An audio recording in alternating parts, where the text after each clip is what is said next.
अब तक रफ़-ए-दैन का टॉपिक चल रहा है और अल्हम्दुलिल्लाह 1 महीने से ज़्यादा हो गया है इस क्लास को शुरू हुए, और आप सबको रफ़-ए-दैन के मामले में जो उनका झूठा दावा था और जो हम पर जो झूठा एतराज़ था और ये झूठ बोलकर जो हमारे बच्चों को गुमराह कर रहे थे कि अहनाफ के पास तर्क रफ़-ए-दैन की एक भी सही हदीस नहीं है, हम बग़ैर दलील के हुजूर की सुन्नत के ख़िलाफ़ नमाज़ पढ़ते हैं।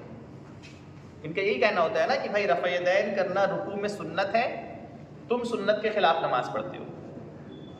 तो इस पर अल्हम्दुलिल्लाह अब तक इतने सारे दलाइल दिए जा चुके हैं जिनका जवाब इनके पास एक भी नहीं है, और इनका झूठ था कि हमारे पास एक भी हदीस नहीं है, लेकिन अल्हम्दुलिल्लाह 1 महीने से हदीस पर हदीस दिए जा रही है। ठीक है, तो रफ़-ए-दैन करने के मामले में आपको बताया जा चुका है कि रफ़-ए-दैन की आज ये आखिरी क्लासेस है। अब ये रफ़-ए-दैन आज क्लोज हो जाएगा, फिर नेक्स्ट क्लास जो होगा उसमें हम सीने पे हाथ बांधना है या नाक के नीचे हाथ बांधना है या छोड़कर नमाज पढ़ना है, इस पर दलील पेश करेंगे। ठीक है, और फिर उसके बाद हम लोग इमाम के पीछे गिरत करना या खामोश रहना, उस पर दलाइल देंगे। तो अब हमको क्या, अब तक क्या करना है, ये आखिरी क्लासेस है, इसको एकदम अच्छे से सुनिए क्योंकि हम रफ़-ए-दैन पर एक आखिरी लास्ट क्लास कर रहे हैं और इसमें और दलाइल देने की ज़रूरत तो नहीं है ना, नया दलाइल देने की ज़रूरत तो नहीं है, इतने सारे दलाइल अल्हम्दुलिल्लाह दिए जा चुके हैं।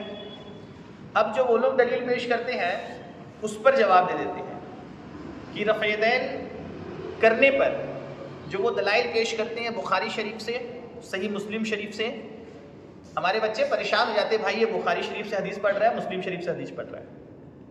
तो आइए बुखारी शरीफ और मुस्लिम शरीफ का जवाब देते हैं। सही बुखारी शरीफ में 5 हदीस शरीफ रफ़-ए-दैन करने की हैं और सही मुस्लिम शरीफ में 6 हदीस शरीफ है। कितनी है बुखारी शरीफ में और सही मुस्लिम शरीफ में? 6 हदीस शरीफ है। ठीक है, बुखारी शरीफ में 5 हदीस है जिसमें से हज़रत अब्दुल्ला इब्न उमर, जो हज़रत उमर के बेटे हैं, हज़रत अब्दुल्ला, उनसे 4 हदीस बुखारी शरीफ में है। ठीक है, और सही मुस्लिम में भी 4 हदीस हज़रत अब्दुल्ला इब्न उमर से है। कितनी हदीस है रुकू में रफ़-ए-दैन करने की? तो बुखारी शरीफ और मुस्लिम शरीफ में जो रफ़-ए-दैन की हदीस है, 5 हदीस बुखारी शरीफ में है और 6 हदीस सही मुस्लिम शरीफ में है, जिसमें से 4 हदीस बुखारी में जो 5 हदीस है रफ़-ए-दैन करने की रुकू में, उसमें से 4 हदीस शरीफ को रिवायत करने वाले हज़रत उमर फ़ारूक रज़ियल्लाहु ताला अन्हु के बेटे हैं, जिनका नाम अब्दुल्ला है, जिनको हज़रत अब्दुल्ला इब्न उमर कहा जाता है। 4 हदीस हज़रत अब्दुल्ला इब्न उमर बुखारी में रिवायत फरमाते हैं और 1 हदीस हज़रत मालिक बिन हुवैरिस से है। तो आज हम हज़रत अब्दुल्ला इब्न उमर रज़ियल्लाहु ताला अन्हु की हदीस का जवाब देंगे। और सही मुस्लिम में जो 6 हदीस शरीफ है रफ़-ए-दैन करने की, उसमें से भी 4 हदीस शरीफ जो है हज़रत अब्दुल्ला इब्न उमर की ही रिवायत है। ठीक है, तो ये 8 हदीस शरीफ जो है बुखारी मुस्लिम में मिला के हज़रत अब्दुल्ला इब्न उमर की रिवायत है कि हुज़ूर पाक सल्लल्लाहु अलैहि वसल्लम रुकू में रफ़-ए-दैन किया करते थे। तो पहले हज़रत अब्दुल्ला इब्न उमर से सबसे ज़्यादा रिवायत है बुखारी मुस्लिम में, तो हज़रत अब्दुल्ला इब्न उमर की हदीस का जवाब दे देते हैं। हज़रत अब्दुल्ला इब्न उमर रज़ियल्लाहु ताला अन्हु हुज़ूर की रफ़-ए-दैन का जिक्र तो कर रही हैं, तो हज़रत अब्दुल्ला इब्न उमर से देखते हैं कहाँ कहाँ रफ़-ए-दैन साबित है। हज़रत अब्दुल्ला इब्न उमर जो है बुखारी और मुस्लिम में फरमाते हैं कि हुज़ूर रुकू में रफ़-ए-दैन करते हैं। ठीक है, फिर वही हज़रत अब्दुल्ला इब्न उमर जुज़ रफ़-ए-दैन में और मुसन्नफ़ इब्न अबी शैबा वगैरह की हदीस शरीफ में और दीगर हदीस की किताबों में फरमाते हैं कि हुज़ूर पाक सल्लल्लाहु अलैहि वसल्लम रुकू सजदे में भी रफ़-ए-दैन किया करते थे। ठीक है, तो हज़रत अब्दुल्ला इब्न उमर कहीं फरमा रहे हैं कि हुज़ूर रुकू में रफ़-ए-दैन करते थे और कहीं आप फरमा रहे हैं कि हुज़ूर सजदे में भी रफ़-ए-दैन किया करते थे। लेकिन ये अहले हदीस सिर्फ रुकू की रफ़-ए-दैन को पकड़ते हैं, बाकी सजदे वाली रफ़-ए-दैन को छोड़ देते हैं। तो अगर रफ़-ए-दैन करना सुन्नत है और रफ़-ए-दैन रुकू में, यानी हम अगर रफ़-ए-दैन नहीं कर रहे हैं तो सुन्नत के मुखालिफ और दुश्मन हैं, तो भैया हम रुकू में रफ़-ए-दैन नहीं कर रहे तो आप सजदे में रफ़-ए-दैन नहीं कर रहे हैं, तो फिर आप भी तो सुन्नत के दुश्मन हुए। आपको तो भी चाहिए कि जब सही हदीस से वो भी हज़रत अब्दुल्ला इब्न उमर ही रवायत फरमा रहे हैं कि हुज़ूर रुकू सजदे में रफ़-ए-दैन किया करते हैं, तो आपको भी करना चाहिए, लेकिन नहीं करते। बहरहाल अब हम आते हैं कि हज़रत अब्दुल्ला इब्न उमर रज़ियल्लाहु ताला अन्हु जो हैं, उनका खुद का नमाज पढ़ने का तरीका क्या था, आप खुद कैसे नमाज पढ़ा करते थे। ठीक है, तो हज़रत अब्दुल्ला इब्न उमर की नमाज को आज साबित करेंगे, जिनसे बुखारी और मुस्लिम में 8 रिवायत मौजूद हैं, जिनकी रिवायत को पढ़ के आजकल के लोग रफ़-ए-दैन करना शुरू कर दिए। तो सबसे पहले इमाम बुखारी इमाम मुस्लिम के उस्ताद इमाम इब्न अबी शैबा, उनकी किताब ये आपके सामने मौजूद है, मुसन्नफ इब्न अबी शैबा, हदीस नंबर 2467 और सफ़र नंबर है 449। आइए देखते हैं कि हज़रत अब्दुल्ला इब्न उमर रज़ियल्लाहु ताला अन्हु जो हुजूर की नमाज का तरीका बुखारी मुस्लिम में बता रहे हैं, वो खुद कैसे नमाज पढ़ते थे। ये मुसन्नफ इब्न अबी शैबा है, हदीस नंबर है 2467 2467। इसमें हदीस शरीफ की रिवायत की गई है कि हज़रत मुजाहिद फरमाते हैं कि मैंने हज़रत इब्न उमर रज़ियल्लाहु ताला अन्हु को सिर्फ नमाज के शुरू में हाथ उठाते हुए यानी रफ़अ-यदैन करते हुए देखा है। और हज़रत मुजाहिद जो है ये हज़रत अब्दुल्ला इब्न उमर के साथ 2 साल नमाज पढ़े हैं। हज़रत मुजाहिद जो ताबई है ये हज़रत अब्दुल्ला इब्न उमर के साथ 2 साल नमाज पढ़े हैं। और वो क्या फरमा रहे हैं मुसन्नफ इब्न अबी शैबा की हदीस में कि मैंने हज़रत अब्दुल्ला इब्न उमर रज़ियल्लाहु ताला अन्हु को नमाज के शुरू में सिर्फ एक बार रफ़अ-यदैन करते हुए देखा। तो अब इस हदीस से सही से साबित हो रही है कि जो जिनकी हदीस को पढ़कर बुखारी मुस्लिम से लोग रफ़अ-यदैन शुरू कर दिए हैं, वो हज़रत अब्दुल्ला इब्न उमर खुद नमाज के शुरू में एक बार ही रफ़अ-यदैन करते थे, उसके अलावा रफ़अ-यदैन नहीं करते थे। अब आ जाइए इमाम शाफई के उस्ताद, इमाम अहमद बिन हम्बल के उस्ताद इमाम मोहम्मद रहमतुल्लाह अलैह की किताब मुअत्ता इमाम मोहम्मद से साबित करते हैं, जो इमाम आज़म अबू हनीफ़ा के और इमाम मालिक के शागिर्द हैं और बहुत बड़े कुरान और हदीस के आलिम और हाफिज़ हैं और बहुत बड़े फ़क़ीह हैं। इनकी किताब से साबित करते हैं और बताते हैं कि हज़रत अब्दुल्ला इब्न उमर रज़ियल्लाहु ताला अन्हु कैसे नमाज़ पढ़ते थे।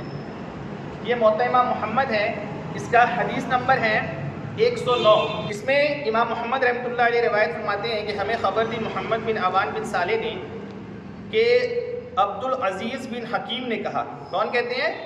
वहाँ हज़रत मुजाहिद कह रहे थे, यहाँ क्या कह रहे हैं कि हज़रत अब्दुल अज़ीज़ बिन हकीम ने कहा कि मैंने अब्दुल्ला इब्न उमर रज़ियल्लाहु ताला अन्हु को नमाज के आगाज़ में यानी शुरू में तकबीर उला के वक्त अपने हाथ अपने कानों की लौ तक उठाते हुए देखा है, फिर इस जगह के सिवा वो हाथ नहीं उठाते थे। क्या फरमा रहे हैं अब्दुल अज़ीज़ बिन हकीम कि मैंने हज़रत अब्दुल्ला इब्न उमर रज़ियल्लाहु ताला अन्हु को नमाज पढ़ते हुए देखा कि आप अपने हाथों को कानों की लौ तक नमाज के शुरू में सिर्फ एक बार उठाते थे, उसके अलावा कहीं भी नहीं उठाते थे। इसको रिवायत करने वाले कौन है? इमाम शाफई, इमाम अहमद बिन हम्बल के उस्ताद और इमाम आज़म अबू हनीफ़ा और इमाम मालिक के शागिर्द, बहुत बड़े फ़क़ीह मुहद्दिस हाफिज़ुल हदीस इमाम मोहम्मद रहमतुल्लाहि ताला अलैह, अपनी किताब मशहूर किताब मुअत्ता इमाम मोहम्मद में। तो इस हदीस से भी क्या साबित हुई कि हज़रत अब्दुल्ला इब्न उमर रज़ियल्लाहु ताला अन्हु जिनकी रिवायत को पढ़कर लोग रफ़अ-यदैन शुरू कर दिए, वो खुद रफ़अ-यदैन करना छोड़ दिए थे, वो खुद रफ़अ-यदैन नहीं करते थे। अब आइए तीसरी दलील आपको दे रहे हैं, और ये सारी ओरिजिनल किताब से दिया जा रहा है, ना आपको मोबाइल में पढ़ाया जा रहा है, ना सिर्फ हदीस नंबर देकर छोड़ दिया जा रहा है। अब ये तीसरी दलील है, ये तहावी शरीफ है, इसका सफ़र नंबर है 462 और हदीस नंबर है 1265। क्या है तहावी शरीफ? इसमें हदीस नंबर है 1265। इसमें भी इमाम तहावी रहमतुल्लाहि ताला अलैह सनद सही के साथ हदीस रिवायत फरमाते हैं कि हज़रत मुजाहिद फरमाते हैं मैंने हज़रत इब्न उमर रज़ियल्लाहु ताला अन्हु के पीछे नमाज पढ़ी तो आपने नमाज में सिर्फ पहली तकबीर में हाथ उठाए, यानी सिर्फ नमाज के शुरू में रफ़अ-यदैन किया। हज़रत मुजाहिद क्या फरमा रहे हैं कि हम हज़रत अब्दुल्ला इब्न उमर के पीछे नमाज पढ़े, तो हज़रत अब्दुल्ला इब्न उमर सिर्फ नमाज के शुरू में एक बार रफ़अ-यदैन किए, उसके अलावा नहीं किए। रवायत करना तो अलग बात है, वो रवायत कर रहे कि हुजूर रफ़अ-यदैन करते थे, और फिर वो रवायत कर रहे हुजूर रुकू में रफ़अ-यदैन करते थे, हुजूर सजदे में भी रफ़अ-यदैन करते थे, लेकिन वो ये नहीं फरमा रहे कि हुजूर पाक सल्लल्लाहु अलैहि वसल्लम अपनी आखिरी नमाज तक रफ़अ-यदैन किया करते थे। ठीक है, जहाँ हुजूर से तकबीरे उला में रफ़अ-यदैन साबित है, रुकू में साबित है, सजदे में साबित है, तो ये हदीस तो है क्योंकि हुजूर किया करते थे, फिर हुजूर छोड़ दिए, और जब हुजूर छोड़ दिए तो फिर सहाबा इकराम भी छोड़ दिए। अब सहाबा इकराम जब रफ़अ-यदैन छोड़ दिए तो फिर ताबई जब सहाबा इकराम से नमाज पढ़ता हुआ सीखे, उनको नमाज पढ़ता हुआ देखे, तो आप भी नमाज पढ़ना रफ़अ-यदैन करना छोड़ दिए थे। इमाम मोहम्मद रहमतुल्लाहि तआला अलैह जो है जलीलुल क़द्र तबे ताबई इमाम मालिक और इमाम आज़म अबू हनीफा के शागिर्द हैं।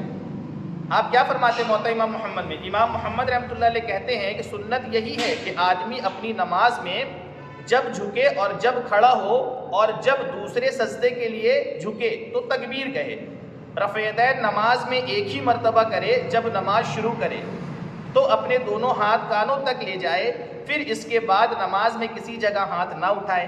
फिर आप फरमाते हैं कि यही इमाम अबू हनीफा रहमतुल्लाह अलैह का कौल है और इस बारे में बहुत से आसार यानी बहुत सारे सहाबा इकराम की जो अमल से हदीस शरीफ जो रिवायत की गई है बहुत सारे आसार से साबित है। और फिर उसके बाद आपने जो इमाम आज़म अबू हनीफा जो दलाइल पेश किए हैं और जो दलाइल दिए हैं वो रवायतों को आपने जमा फरमाया। तो इन दलाइल से और इन तहकीक से ये मालूम चला कि हज़रत अब्दुल्ला इब्न उमर रज़ी अल्लाह तआला अन्हु वो खुद नमाज में रफ़ेदैन नहीं किया करते थे, जो हज़रत उमर फ़ारूक रज़ी अल्लाह तआला अन्हु के बेटे हैं। तो हज़रत अब्दुल्ला इब्न और ये उसूल मुहद्दिसीन का ये उसूल है कि अगर कोई मुहद्दिस, कोई इमाम या कोई सहाबी या कोई हदीस रिवायत करने वाला शख्स अगर किसी हदीस को रिवायत करता है और अमल उसके खिलाफ करता है,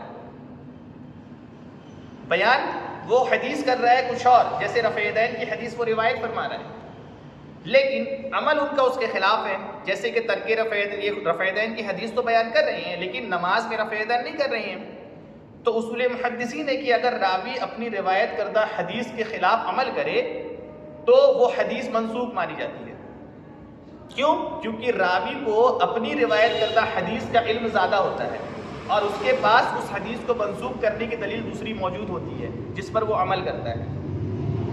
तो हज़रत अब्दुल्ला इब्न उमर जिनकी हदीस को पढ़कर ये लोग रफ़ेदैन करते हैं, जिनसे बुखारी और मुस्लिम में 8 रिवायतें हैं, वो खुद रफ़ेदैन नहीं किया करते थे। तो आज हमको मालूम चला कि बुखारी शरीफ और मुस्लिम शरीफ की जो रिवायत है वो है हुज़ूर पाक सल्लल्लाहु अलैहि वसल्लम का अमल था, वो रिवायत की गई है। लेकिन हुज़ूर जब रफ़ेदैन छोड़ दिए थे तो जो सहाबी रफ़ेदैन रिवायत कर रहे हैं वो खुद रफ़ेदैन छोड़ चुके थे। तो हमको हुज़ूर के आखिरी अमल पे चलना है और फिर अल्हम्दुलिल्लाह हमको रफ़ेदैन नहीं करना है। और हम रफ़ेदैन नहीं करते हैं हज़रत अब्दुल्ला इब्न उमर के अमल के मुताबिक, हम रफ़ेदैन नहीं करते हैं हज़रत बरा बिन आज़िब रज़ी अल्लाह तआला अन्हु की हदीस के मुताबिक, ठीक है, जो अबू दाऊद शरीफ की हदीस शरीफ में है, तिरमिज़ी में इमाम तिरमिज़ी फरमाते हैं, अब्दुल्ला इब्न मसूद की हदीस शरीफ की मिस्र की हज़रत बरा बिन आज़िब भी फरमाते हैं कि हुज़ूर नमाज में रफ़ेदैन नहीं करते थे, ठीक है। फिर वही हदीस बरा बिन आज़िब की मुसन्नफ़ इब्न अबी शैबा में है, मुवत्ता इमाम मोहम्मद में है, तहावी शरीफ में मौजूद है कि हुज़ूर नमाज में रफ़ेदैन नहीं करते थे।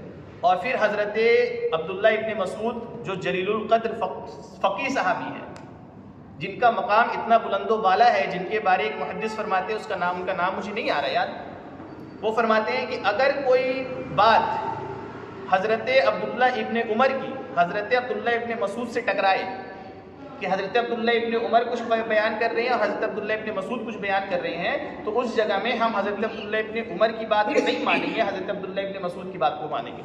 क्यों? क्योंकि हज़रत अब्दुल्ला इब्न मसूद की बहुत सारी फ़ज़ाइल जो है हज़रत खुद हुज़ूर पाक सल्लल्लाहु अलैहि वसल्लम ने बयान फरमाई हैं। हज़रत अब्दुल्ला इब्न मसूद हुज़ूर के करीब नमाज पढ़ा करते थे। अब एक चीज़ को समझिए कि हज़रत अब्दुल्ला इब्न उमर जो है वो हुज़ूर हज़रत उमर फ़ारूक के बेटे हैं, ठीक है। जब हुज़ूर रफ़ेदैन किया करते थे तो उस वक्त उनकी उम्र कम थी, छोटी थी, आप छोटे सहाबी थे। और हज़रत अब्दुल्ला इब्न मसूद जो है वो जवान सहाबी थे और बहुत फ़क़ीह सहाबी। हुज़ूर ने फरमाया हज़रत अब्दुल्ला इब्न मसूद के बारे में, जैसे कि तिरमिज़ी शरीफ की हदीस शरीफ है, सही मुस्लिम की हदीस है कि हज़रत कुरान करीम का इल्म 4 लोगों से सीखो, जिसमें सबसे पहले हज़रत अब्दुल्ला इब्न मसूद का नाम। कुरान का इल्म हज़रत अब्दुल्ला इब्न मसूद से पूछो, सीखो सबसे पहले। और फिर हज़रत अब्दुल्ला इब्न मसूद खुद फरमाते हैं कि अगर मुझे मालूम हो जाए कि मुझसे ज़्यादा कोई कुरान का आलिम है तो मैं उसकी तरफ रुजू करूँगा। कुरान को सबसे ज़्यादा जानने वाले हज़रत अब्दुल्ला इब्न मसूद हैं। और हज़रत अब्दुल्ला इब्न मसूद जो है उनको हुज़ूर अपने करीब रखा करते थे। आप हुज़ूर के करीब रहा करते थे, हुज़ूर मुहाजिरीन को अपने करीब रखा करते थे। जो मुहाजिरीन थे, जो मदीना शरीफ में रहने वाले जो सहाबी थे, हुज़ूर पाक सल्लल्लाहु अलैहि वसल्लम उनको अपने करीब रखते थे और कहते थे कि जितने भी मुहाजिरीन और जितने भी फ़क़ीह और अहले इल्म लोग हैं वो मेरे करीब रहे। क्यों? समझदार लोग मेरे करीब रहे। क्यों? क्योंकि फिर वो हमारी नमाज को देखे, हमारे तरीके को देखे और फिर लोगों को बताएं। तो इब्ने मसूद रज़ियल्लाहु, हज़रत अब्दुल्लाह इब्ने मसूद हुजूर के करीब रहने वाले हैं। अब हज़रत अब्दुल्लाह इब्ने उमर की बारी कर अगर बात की जाए तो हज़रत अब्दुल्लाह इब्ने उमर तो छोटे सहाबी हैं, तो पहले बड़ों की सफ़ लगती थी। हुजूर के दौर में सब बनाने का जो तरीका था, पहले बड़ों की सफ़ लगती थी। अब बड़ों की सफ़ जितनी हो जाए उस कंप्लीट होने के बाद उसके पीछे बच्चों की सफ़ लगती थी। अगर मान लीजिए कि हुज़ूर पाक सल्लल्लाहु अलैहि वसल्लम नमाज पढ़ रहे हैं, ठीक है, बड़ों की सफ़ 20 सफ़ है बड़ों की, अब 20 के बाद बच्चों की सफ़ है। अब हज़रत अब्दुल्लाह इब्ने उमर कहाँ हैं? पीछे। तो अब ये बात बताई जाए कि हज़रत अब्दुल्लाह इब्ने उमर हुज़ूर पाक सल्लल्लाहु अलैहि वसल्लम की नमाज को पीछे रह के ज़्यादा देखेंगे, अच्छे से ज़्यादा जानते होंगे, या फिर हज़रत अब्दुल्लाह इब्ने मसूद जो आगे खड़े हैं, वो हज़रत अब्दुल्लाह इब्ने मसूद जो आगे खड़े हुए हैं वो ज़्यादा बेहतर देखेंगे। और ये उसूल भी है कि अगर हज़रत अब्दुल्लाह इब्ने मसूद और हज़रत अब्दुल्लाह इब्ने उमर की कॉल टकराएं तो हमको अमल किस पे करना है? हज़रत अब्दुल्लाह इब्ने मसूद की कॉल पर, और यही पर इसी पर हमारा अमल है। लेकिन अब लोग तासुब की बिना पर और बुग़्ज़ व हसद की बिना पर और अना की बिना पर अगर नहीं माने तो फिर हमारे पास इलाज नहीं है। हमको क्या करना है? सिर्फ बताना है, ना हमको किसी से झगड़ा करना है, ना हमको किसी अना का मसला बनाना है। हम बता देंगे, दलाइल आपके सामने रख देंगे, क्योंकि उनको धोखा यही बोलकर दिया गया था कि इनके पास एक भी हदीस नहीं है, इनके पास दलील नहीं है, बगैर दलील अमल करते हैं। तो अब तक आपको इतनी सारी दलाइल दी जा चुकी है जिससे मालूम चले कि हमारे पास कितनी दलील है।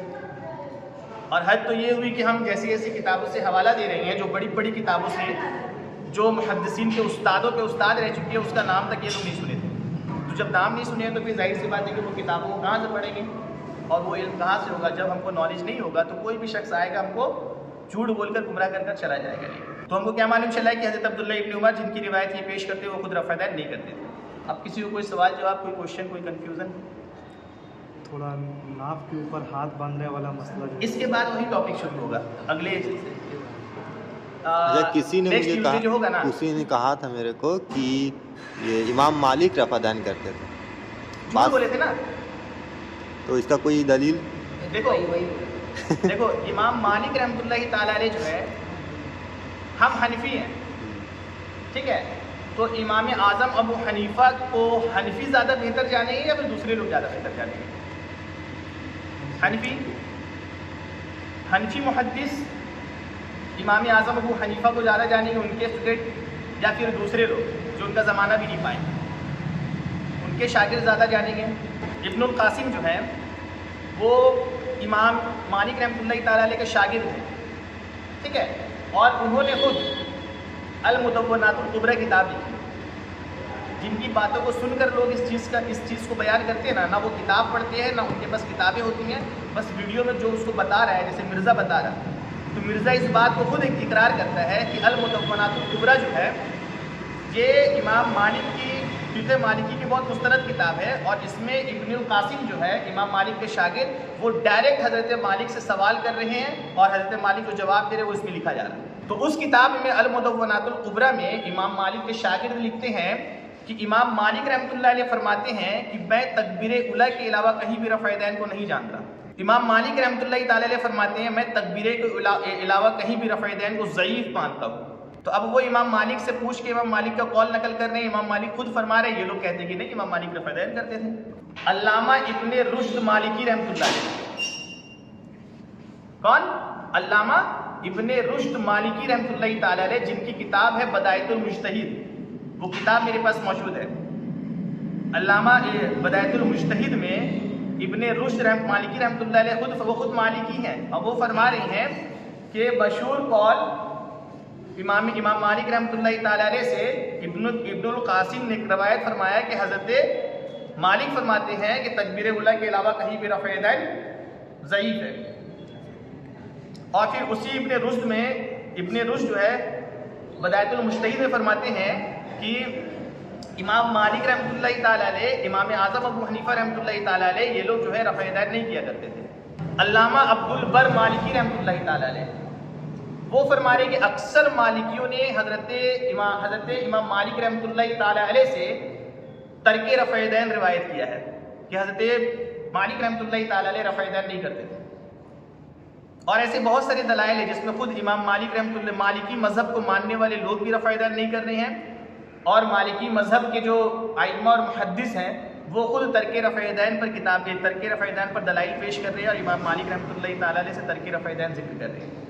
तो अब हम उनकी मानेंगे या फिर जो अभी 1450 साल पहले निकला है और 10x10 के कमरे में बैठता है उसको उससे बाहर भी नहीं निकलता है और वहीं से वो इमाम मालिक का दौर भी पा लिया, वहीं से बस शोसा छोड़ता है, आप उसको मान लें। हम तो 10x10 के कमरे वाले से बात तो करेंगे नहीं, जिनको इतनी औकात नहीं है कि वो अहले सुन्नत के उलमा के सामने बैठकर मुनाजरा करें, बात करें। और हम अल्हम्दुलिल्लाह उलमा इकराम के मानने वाले, उलमा इकराम से दीन सीखने वाले हैं, जिनके बारे में हुजूर ने फरमाया कि मेरे उलमा दीन के नायब हैं, मेरे नायब हैं। तो उलमा को दीन का नायब बनाया गया है, किसी प्लम्बर, किसी इंजीनियर और किसी डॉक्टर को नहीं बनाया गया।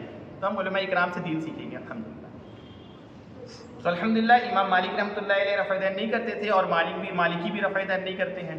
इमाम आज़म अबू हनीफ़ा रफ़ा यदैन नहीं करते थे और हनफी भी रफ़ा यदैन नहीं करते हैं।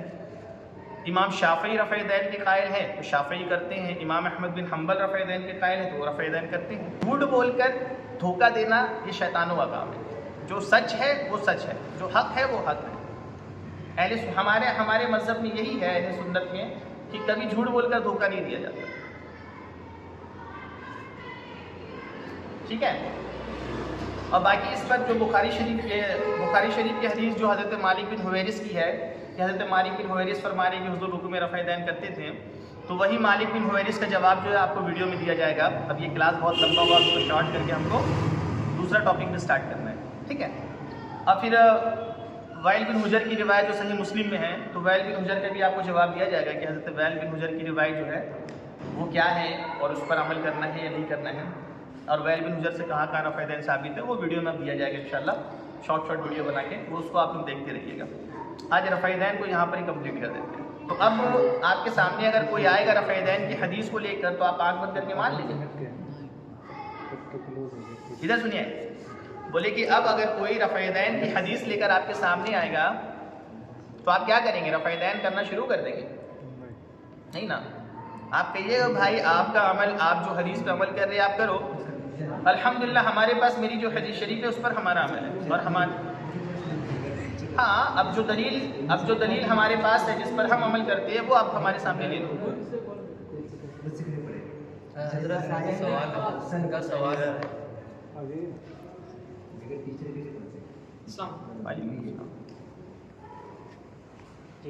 बोलिए।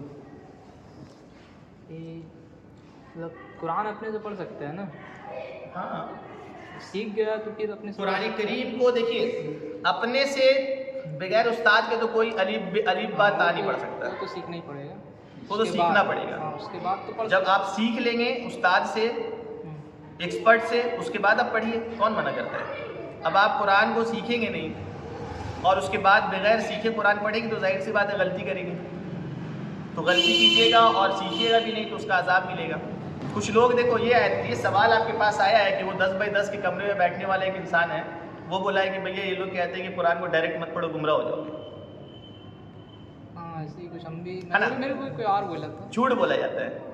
अब उस 10x10 के कमरे वाले से पूछा जाए कि तुम भी कुरान डायरेक्ट पढ़े थे कि पहले किसी से पढ़ना सीखे थे?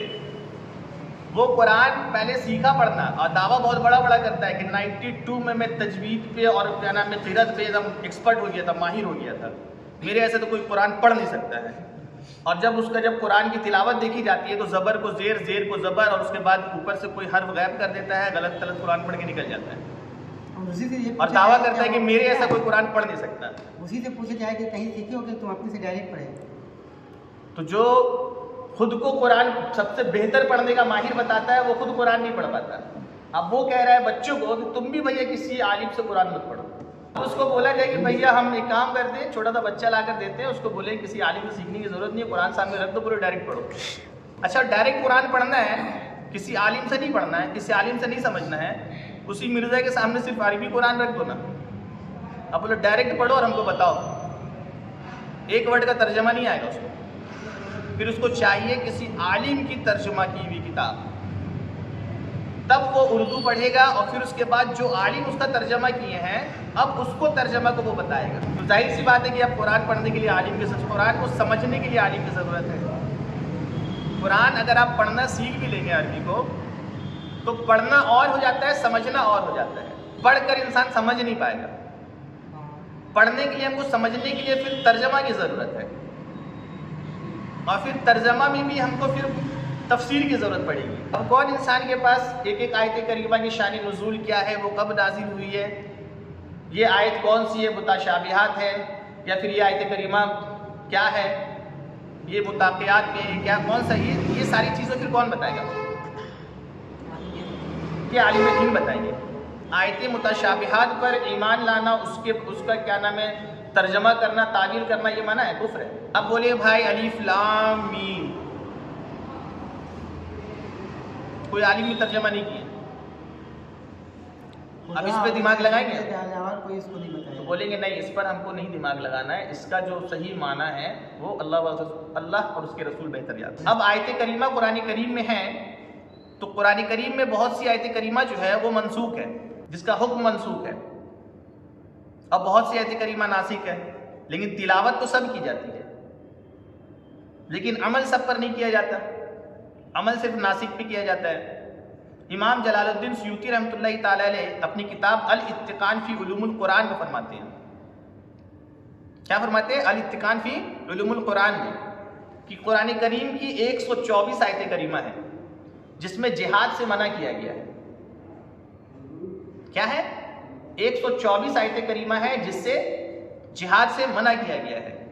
फिर इमाम जलालुद्दीन सुयूती अल इत्तिकान फी उलूमुल कुरान में फरमाते हैं कि एक आयत करीमा नाजिल हुई, सिर्फ एक आयत करीमा उतरी कि जिहाद करना है। तो अब ये जिहाद करने की जो हुक्म नाजिल हुई है, ये एक आयत करीमा से वो 124 आयत करीमा का हुक्म मंसूख हो गया। अब हम उस आयत करीमा को तिलावत तो करेंगे, पढ़ेंगे, लेकिन उस पर अमल नहीं करेंगे। अमल किस में करेंगे हम? नासिक वाले पे। एक सहाबा इकराम एक शख्स को देखे कि वो तकरीर कर रहा है स्टेज पे, मिंबर पे। आप गए और वो कुरान और हदीसी बयान कर रहा था, आप गए और उससे पूछे कि तुम्हें नासिक व मनसूख का इल्म है? उसने कहा नहीं। आपने स्टेज उसको तकरीर करने से उतार दिया और कहा कि उस वक्त तक बयान ना करना जब तक नासिक व मनसूख का इल्म ना आ जाए। कि अब अगर हमको नासिक व मनसूख वो हो गया जो पुराना हुक्म था जिसको मना करके अब तब्दीली में नया हुक्म आ गया। जो नया हुक्म आ गया तो नए हुक्म पे अमल होगा, पुराने वाले पे अमल नहीं होगा। अब कोई शख्स कुरान करीम से 124 आयत उठाए और लाए और बोले कि तुम लोग यार जिहाद की फजीलतें बयान करते हो और जिहाद के बारे में बताते हो, कुरान में तो देखो मेरे पास 124 दलील लेके जिहाद नहीं करना है, तो हम क्या करें? अब जाहिर सी बात है कि अगर हमको कुरान का इल्म नहीं होगा और हम पहले जिहाद ना करने की एक आयत पढ़े, अब वो एक आयत करीमा हम पढ़ लिया आज बड़ी मुश्किल से कि भैया यहाँ मना है। अब बोले मौलाना, देखो मौलाना लोग क्या कर रहे हैं, इसीलिए कहा जाता है कि डायरेक्ट कुरान पढ़ो। ठीक बोल रहा था मिर्जा, वरना भी बताओ कुछ मामला हो जाए तो मौलाना ले आके उड़वा देगा मेरे को, चल जाएगी मेरी जान। यहाँ तो कुरान में लिखा है कि भैया जिहाद नहीं करना है, वो एक ही आयत पर मुश्तमिल हो रहा है। ठीक है। तो अब क्या करेंगे? कोई इंसान कुरान की दलील लिया और इस आयत करीमा से बोलेगा हमको नहीं करना है, सही है? नहीं। लेकिन अगर आप उस्ताद से पढ़ेंगे तो फिर उस्ताद आपको ये आयत भी पढ़ाएंगे, 2 आयत भी पढ़ाएंगे, 3 भी पढ़ाएंगे, 4 भी पढ़ाएंगे, 124 आयत करीमा पढ़ाएंगे और उसके बाद साथ में वो आयत भी बताएंगे जिससे ये आयत करीमा मंसूख हो गई। ये लोग धोखा देते हैं। बगैर उस्ताद के आप नर्सरी से लेकर 10 तक पढ़ सकते हो।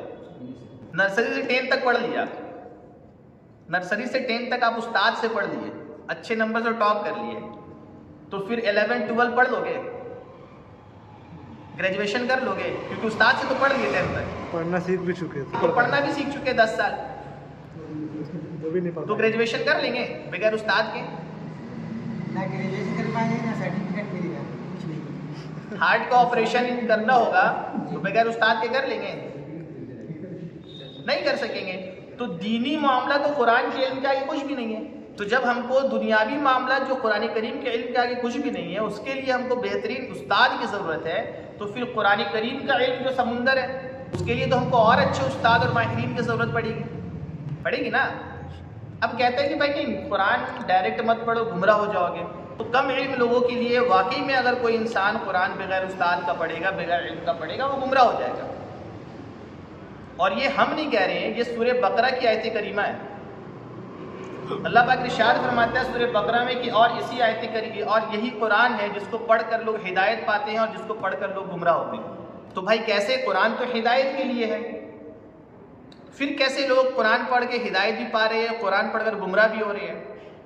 तो हिदायत वो लोग पा रहे हैं जो इसके माहिरीन से, उलमा इकराम से कुरान पढ़ रहे हैं, एक्सपर्ट से पढ़ रहे हैं, और गुमराह वो लोग हो रहे हैं जो 10 बाई 10 के कमरे में रहकर इस किस्म की बकवास कर रहे हैं, आलिमों की तौहीन कर रहे हैं और ख़ुद कुरान पढ़ के अपने आप को बहुत बड़ा अल्लामा बताने की कोशिश कर रहे हैं। वैसे ही लोग गुमराह होंगे।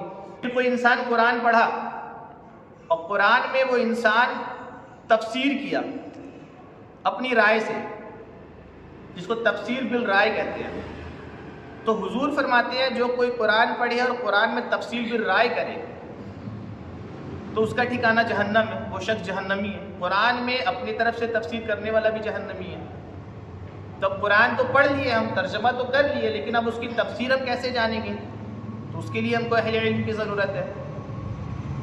तो यहाँ भी अब जो शख्स आपको कह रहा है, इस हदीस से भी अब वो शख्स का दावा झूठा और बातिल साबित हो रहा है जो कहता है कि भैया कुरान डायरेक्ट पढ़ना चाहिए। मसला ये है कि हमारे आलिम जानते हैं कुरान की बारीकियों को, कैसे कैसे मरहले से गुजरना पड़ता है और उसको समझने के लिए किस तरीके से आला दर्जा का इल्म, अक्ल और फहम की ज़रूरत है। अब कोई शख्स आपको बोलेगा कि भाई देखो ये जो कार है इसको बगैर किसी एक्सपर्ट्स के मत चलाओ, ठीक है? वो आपको मना कर रहा है कि किसी अच्छे एक्सपर्ट के साथ बैठो, सीखो, कंप्लीट करो, फिर उसके बाद इसको चलाओ। और कोई शख्स आगे कहता है कि यार वो तो किसी ट्रेनर का झूठ मूठ का जो है पैसा बनवा रहा, तुम्हारा पैसा बर्बाद करवाना चाह रहा है, कार को खुद डायरेक्ट चलाओ। हमदर्द कौन है तुम्हारा? जो हमदर्द तुम्हारा वही है जो तुमको सही सजेस्ट कर रहा है कि इसको इसके एक्सपर्ट के साथ बैठो, सीखो, इसका माहिर बनो, फिर चलाओ। हमदर्द नहीं है जो तुमको डायरेक्ट कार के अंदर घुसा दिया, बोल दिया कि बस ऐसे ऑन करना है, सेल्फ मारना है, बस गियर लेना, मारना, खत्म। यहाँ पर रिजल्ट तुरंत आ जाता है, इसलिए इंसान को अपनी जान की बहुत फिक्र है। यहाँ इंसान लॉजिक भी लगाएगा, दिमाग भी लगाएगा, सब लगाएगा, लेकिन दीन, अल्लाह रब्बुल आलमीन तो रहमान रहीम है, तुरंत तो नहीं अल्लाह पाक सज़ा देगा।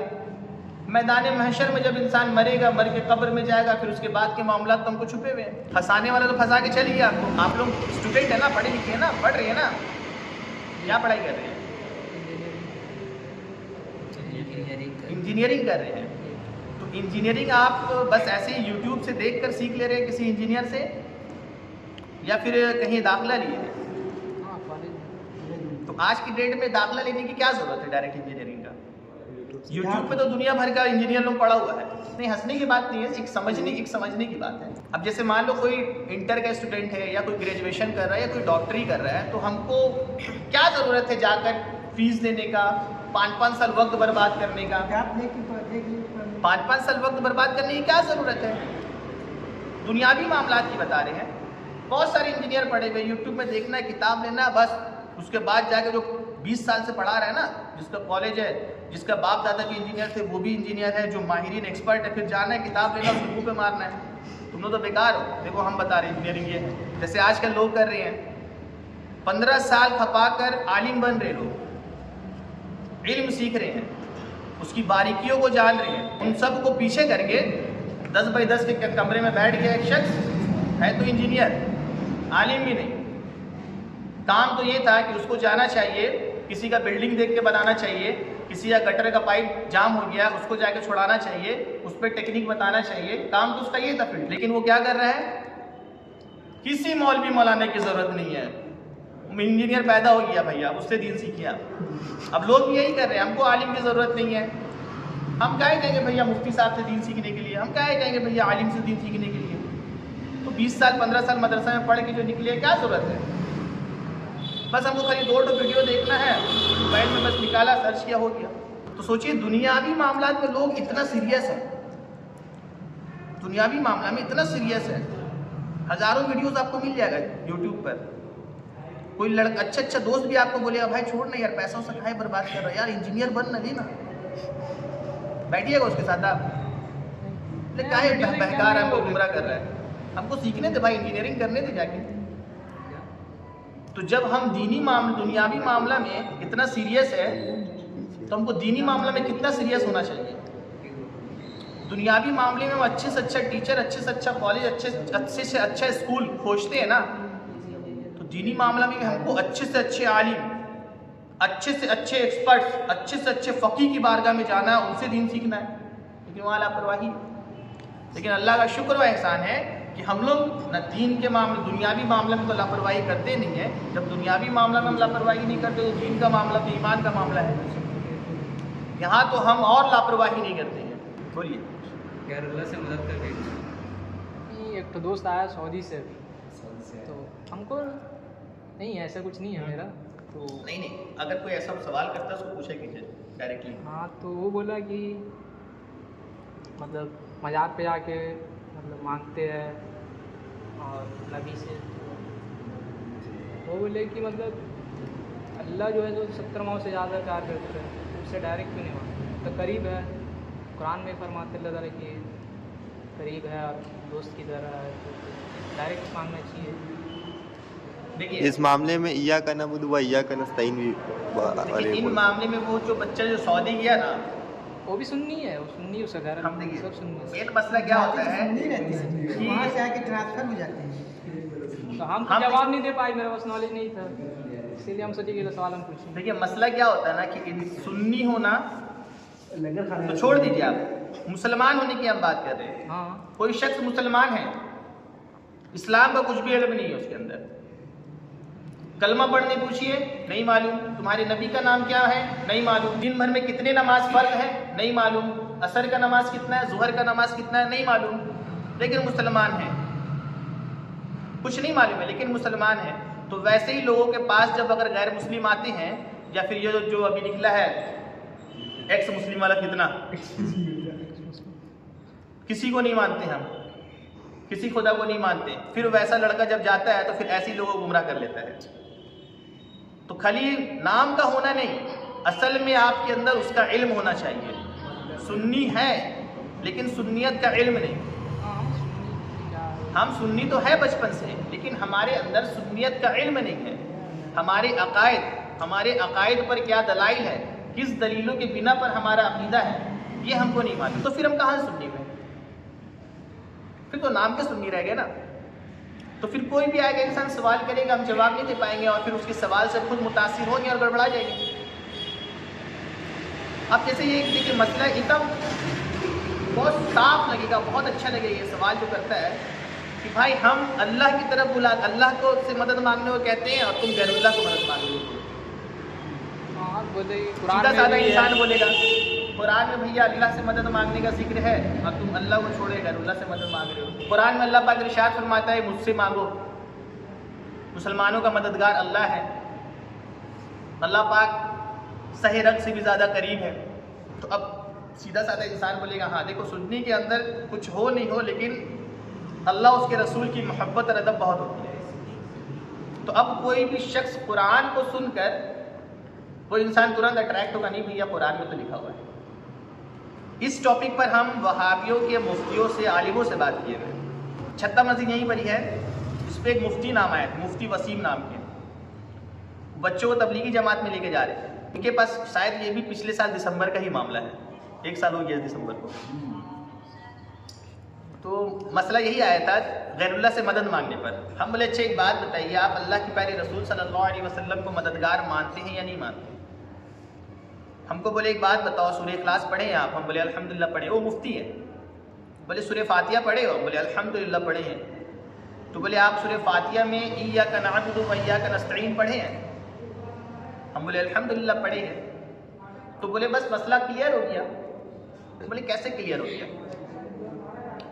बोले इय्याका नअबुदु व इय्याका नस्तईन, मतलब या अल्लाह हम तेरी ही इबादत करते, तुझसे ही मदद चाहते हैं। तो जब अल्लाह ने फरमा दिया कि अल्लाह की इबादत करना, उससे ही मदद चाहना है, तो फिर अब किसी और से मदद चाहोगे तो फिर मुशरिक हो जाओगे, शिर्क हो जाएगा। हम बोले अच्छा, मतलब कि अब इस रूल के मुताबिक हम गैरुल्लाह से मदद मांगे तो शिर्क हो जाएगा। हम बोले सूरह फातिहा में जो ये आयत करीमा पढ़े हैं, तो ये आयत करीमा तो बाद में आती है, इसकी सबसे पहली वाली आयत करीमा आप पढ़े हैं? बोले हाँ। हम बोले क्या है? अल्हम्दुलिल्लाहि रब्बिल आलमीन, मतलब क्या है? तमाम तारीफ़ें अल्लाह रब्बुल आलमीन के लिए। क्या फरमा रहा अल्लाह पाक? अल्हम्दुलिल्लाहि रब्बिल आलमीन, तमाम तारीफें अल्लाह रब्बुल आलमीन के लिए जो सारे जहां का पालने वाला है। बोले हाँ, तो बोले अब तो अल्लाह ने फरमा दी तमाम तारीफें मेरे लिए, तो अब तो किसी और की तारीफ करना भी शिर्क हो गया। फिर तो आप दिन रात कितने लोगों की तारीफ की होंगे, मुशरिक हो गए, आपका ईमान बचा कि नहीं? बोला कैसे शिर्क हो गया? बोले बिल्कुल आपके उसूल के मुताबिक शिर्क हो गया। तो वो खुद बोलता है कि अगर मैं इस शख्स की तारीफ कर दिया, इसकी मैंने तारीफ कर दी है बहुत खूबसूरत बहुत अच्छा, तो शिर्क हो गया। हम बोले बिल्कुल आपके उसूल के मुताबिक शिर्क हो गया। क्यों? क्योंकि अल्लाह ने तो फरमा दी कि तमाम तारीफें मेरे लिए। तो जब तमाम तारीफ अल्लाह के लिए है तो फिर किसी और की तारीफ करना शिर्क हो गया। बोला कैसे? शिर्क कब होगा? हम किस एतकाद से इनकी तारीफ कर रहे हैं वो भी तो देखिए। हम इनको माबूद और खुदा बन के थोड़ी तारीफ कर रहे हैं, हम तो इनको अल्लाह का बंदा समझ के तारीफ कर रहे हैं। तो शिर्क कैसे हो गया? बोले वेरी गुड। हम बोले अब इसी उसूल को उठाइए, यहाँ से यहाँ फिट कर दीजिए इय्याका नअबुदु व इय्याका नस्तईन में, कि अगर हम किसी को अल्लाह और माबूद समझ के मदद मांगेंगे तो शिर्क होगा, अगर हम किसी को अल्लाह का बंदा और महबूब समझ कर मांगेंगे तो कैसे शिर्क हो गया? अपनी बारी आती है तो आप जाते हैं कि भैया कॉन्सेप्ट देखना है हमको कि हम किस अकीदे से तारीफ कर रहे हैं, तो हमसे भी तो पूछिए हम किस अकीदे से मदद मांग रहे हैं। अब हम किसी को खुदा या माबूद समझ के मदद मांगेंगे तो शिर्क हुआ। मदद तो दुनिया में हर इंसान एक दूसरे की करता है। एक शख्स शास्त्री नगर का था, वो मेरे को बोला कि आप कैसे किसी से मदद मांग सकते हैं, जबकि हुजूर ने फरमाया कि अगर नमक भी मांगना है तो अल्लाह से मांगो। हम बोले बिल्कुल। घर पे नमक खत्म होता है, किससे मांगते हो? दुआ करते हो अल्लाह पाक से, मौला नमक खत्म हो गया दे दे। क्योंकि अब तुम दुकान वाले के पास जाकर बोलोगे नमक दे दो तो शिर्क हो जाएगा। हदीस में है, हदीस तुम बता रहे हो ना कि भैया अगर नमक भी खत्म हो जाए, हुजूर बोलते तो अल्लाह से मांगो। तो अब तो हम नमक भी किसी से नहीं मांग सकते, अब तो दुकान वाला को जाके बोल भी नहीं सकते नमक दे दो। बोला अरे हम तो वहां जाके पैसा दे के ले रहे हैं। तो हम बोले पैसा देने के बाद क्या बोले? नमक दे दो। मांगे तो पैसा दे के तुम मुशरिक हो रहे हो। मतलब तो सबसे बड़े बेवकूफ़ ना हुए, एक तो मुशरिक भी हुए, दूसरा पैसा भी दिए, दोनों चीज़ हो गया। तो ये मतलब नहीं है कि अगर हम किसी से फिर नमक मांगे तो शिर्क होगा। मतलब कि तुम्हारा अकीदा ये होना चाहिए कि अगर तुम्हें नमक की भी ज़रूरत हो तो तुम्हारा ये अकीदा होना चाहिए कि देने वाली ज़ात सिर्फ अल्लाह रब्बुल आलमीन की है, मददगार सिर्फ मेरा रब है। अब रब्बे कायनात ने अपने महबूबीन को मददगार बनाया तो उसको भी हमको मानना है। कैसे भाई? अहले हदीस मस्जिद गए थे, जब यहाँ रैबर लाइन में अहले हदीस मस्जिद था, हम लोग तो इनके चेलों से बात नहीं करते थे। हम लोग बोलते थे कि मस्जिद में इमाम है ना, चलो। गए तो उनसे बोले कि ये कहते हैं गैरुल्लाह से मदद मांगना शिर्क है। तो बोला कि हाँ सूरह मोहम्मद पढ़े हैं आप? हम बोले अल्हम्दुलिल्लाह पढ़े हैं। बोले उसमें अल्लाह पाक ने फरमा दिया मुसलमानों का मददगार अल्लाह है। हम बोले पढ़े हैं। बोले फिर आप कैसे कहते हैं या रसूलुल्लाह मदद या गौसे आज़म मदद? तो मुशरिक हो गए, तो शिर्क है सब। हम बोले ये आयत करीमा कब नाजिल हुई? बोले कि कब नाजिल हुई मतलब? हम बोले ये आयत करीमा नाजिल कब हुई? सूरह मोहम्मद कि मुसलमानों का मददगार सिर्फ अल्लाह है। बोले हुज़ूर पाक सल्लल्लाहु अलैहि वसल्लम पे नाजिल हुई। हम बोले कब? अभी आप पे नाजिल हुई? नहीं ना, 1450 साल पहले हुजूर पे नाजिल हुई। बोले हाँ। सहाबा इकराम के सामने नाजिल हुई? हाँ। इस आयत करीमों को हमसे और आपसे बेहतर सहाबा इकराम जानते थे कि आप जानेंगे? बोले सहाबा जानते थे। तो अब हमको देखना होगा सहाबा का अमल। सही मुस्लिम की हदीस शरीफ हम पढ़े हैं, सुन के सिर्फ नहीं आ गए हैं। सही मुस्लिम किताबुल फ़ज़ाइल में हदीस शरीफ है, हुज़ूर पाक सल्लल्लाहु अलैहि वसल्लम सहाबा इकराम की जमात के साथ कहीं जा रहे थे, अचानक रास्ते में पानी खत्म हो गया। सही मुस्लिम की हदीस, इधर उधर की और कहीं की रिवायत भी नहीं है कि लोग कहेंगे भैया ज़ईफ़ है, ज़ईफ़ का दरवाज़ा ही बंद है। रास्ते में पानी खत्म हो गया, तमाम सहाबा इकराम हुजूर की बारगाह में आ गए और बोलते या रसूलुल्लाह सल्लल्लाहु अलैहि वसल्लम रास्ते में पानी खत्म हो गया। पानी खत्म हो गया, ना वज़ू बनाने के लिए पानी है, ना जानवर को पिलाने के लिए पानी है, ना पीने के लिए पानी है। किनसे कह रहे? हुजूर से। कहना किनसे चाहिए था इनके मुताबिक? शिर्क हो गया। लेकिन हुज़ूर पाक सल्लल्लाहु अलैहि वसल्लम ये नहीं बोले कि तुमने सूरह मोहम्मद नहीं पढ़ी है, अल्लाह ने फरमा दिया कि मैं मददगार हूँ, तुमको अल्लाह से मदद मांगना ये क्यों शिर्क करती है? नहीं, मेरे मुस्तफ़ा करीम फरमाते हैं कि पानी का बर्तन लाओ। हुजूर की बारगाह में पानी का बर्तन लाया जाता है। अल्लाह के रसूल सल्लल्लाहु अलैहि वसल्लम उस उंगली मुबारक, उस पानी के बर्तन में अपना उंगली मुबारक डालते हैं। रावी कहते हैं हुजूर जैसे उंगली मुबारक डालते हैं, हुजूर के उंगली के हर रेशे से पानी का चश्मा फूट पड़ता है। वो खाली बर्तन में हुजूर के उंगली से पानी का चश्मा फूट पड़ता है, इतना पानी निकलता है कि तमाम लोग पानी पी लेते हैं, वजू के लिए रख लेते हैं, सवारी को पिला देते हैं। रावी पूछते हैं कि आप लोग कितने थे? वो फरमाते हैं हम लोग 1500 थे, 1-2 इंसान नहीं, 15 इंसान नहीं, 1500 सहाबा की जमात जा रही थी। अब 1500 सहाबा के साथ लश्कर, वहाँ उनके सवारी मौजूद, सवारी में सब हुआ करते थे ना, घोड़ा, ऊंट और ना जाने क्या क्या, उन सबको भी पिला दिया गया। सहाबी फरमाते हैं कि हम लोग 1500 थे, मुझे कसम है उस जात की जिसके कब्जे कुदरत में मेरी जान है, अगर हम लोग उस वक्त 1 लाख भी होते तो वो पानी हमारे लिए काफी था। हम बोले आप कह रहे हुजूर मददगार नहीं है? यहाँ तो सही मुस्लिम की हदीस शरीफ है कि आका करीम सल्लल्लाहु अलैहि वसल्लम के गुलामों को जब पानी की प्यास लगी तो हुजूर पाक सल्लल्लाहु अलैहि वसल्लम अपनी उंगली से पानी का चश्मा बहा दिए। अब एक सोचने की बात है ना कि भाई उंगली के अंदर क्या है? गोश्त और खून है। हजरत मूसा अलैहिस्सलाम के जब गुलामों को प्यास लगा तो अल्लाह ने फरमाया ऐ मूसा पत्थर पे अशा मारो। जब आप पत्थर पर अशा मारते हैं तो वहां से चश्मा फूट पड़ता है। तो एक लॉजिक, एक समझ में आती है कि भाई पत्थर के अंदर पानी होगा, और यह हजरत मूसा की शान है कि उनके मारने से वो पानी बाहर निकल आए। लेकिन हुजूर पाक सल्लल्लाहु अलैहि वसल्लम की शान देखो, उंगली मुबारक से हुजूर पाक सल्लल्लाहु अलैहि वसल्लम पानी का चश्मा बहा देते हैं और 1500 सहाबा इकराम को शराब कर देते हैं। अच्छा, इस मामले में बोलता है लोग कि ज़ाहिरी ज़िंदगी में और मतलब देखो, शैतान को आप जो है मुतमईन नहीं कर सकते, इस बात को आप याद रखिए। और आपको शैतान को मुतमईन नहीं करना है, आपको अपने आप को मुतमईन करना है। आपको ये देखना है कि मेरे आका, आम इंसान की शान तो ये है कि वो, आम इंसान तो छोड़िए, सहाबा इकराम की जमात है, इतने से सहाबा इकराम वो सब हुजूर की बारगाह में क्या सोच के आए कि अल्लाह ने मेरे रसूल सल्लल्लाहु अलैहि वसल्लम को वो शान से, वो पावर से नवाजा है कि ये मेरी प्यास को बुझा देंगे। और मेरे आका नबी रहमत सल्लल्लाहु अलैहि वसल्लम मायूस नहीं किए और आपने उनको पानी पिला दिया। तो हुजूर मददगार जब नहीं है, अब हयात, अब ये कहें कि हुजूर हयात से थे, अब हयात से नहीं है, जबकि हुजूर अब भी हयात से। अल्हम्दुलिल्लाह, अहले सुन्नत का इजमाई अकीदा है कि हुजूर पाक सल्लल्लाहु अलैहि वसल्लम अपनी कब्र मुबारक में जिंदा है। अब रही बात कि कहते हैं कि नहीं भैया हयात से थे, तो उनसे पूछिए तो क्या जो शख्स हयात से रहे उसकी इबादत कर सकते हैं? जो शख्स जिंदा है उसकी पूजा कर सकते हैं? क्यों? क्या हो जाएगा? शिर्क हो जाएगा। तो जो मर गया शख्स मान लो, तो उसकी पूजा कर सकते हैं? नहीं। क्यों? शिर्क हो जाएगा। शिर्क जो है वो हर हाल में शिर्क रहेगा, चाहे जिंदा के साथ की जाए या मुर्दा के साथ की जाए। अगर गैरुल्लाह से मदद मांगना शिर्क है तो अब वो गैरुल्लाह चाहे हयात से हो या विसाल कर गए हो, शिर्क तो शिर्क ही रहेगा। ये कैसा लॉजिक लेके आ गया कि भैया नहीं वो हयात से रहेंगे तो भैया वो तौहीद है और हयात के बाद शिर्क हो गया? ये तारीफ तो किसी ने नहीं किया आज तक। ये शिर्क की बिदअती तारीफ तुम लाए कहाँ से? ये तो जहालत, लोगों के साथ खेलना होता है, माइंड के साथ खाली खेलना। पहले कहेंगे भैया हुजूर मददगार नहीं, जब आप दलील पेश कर दीजिएगा। अच्छा, ये कहेंगे कि भाई नहीं, मदद तो इंसान एक दूसरे की कर सकता है। दलील क्या है? अल्लाह पाक ने कुरान में फरमाया कि और नेकी के कामों में एक दूसरे की मदद करो।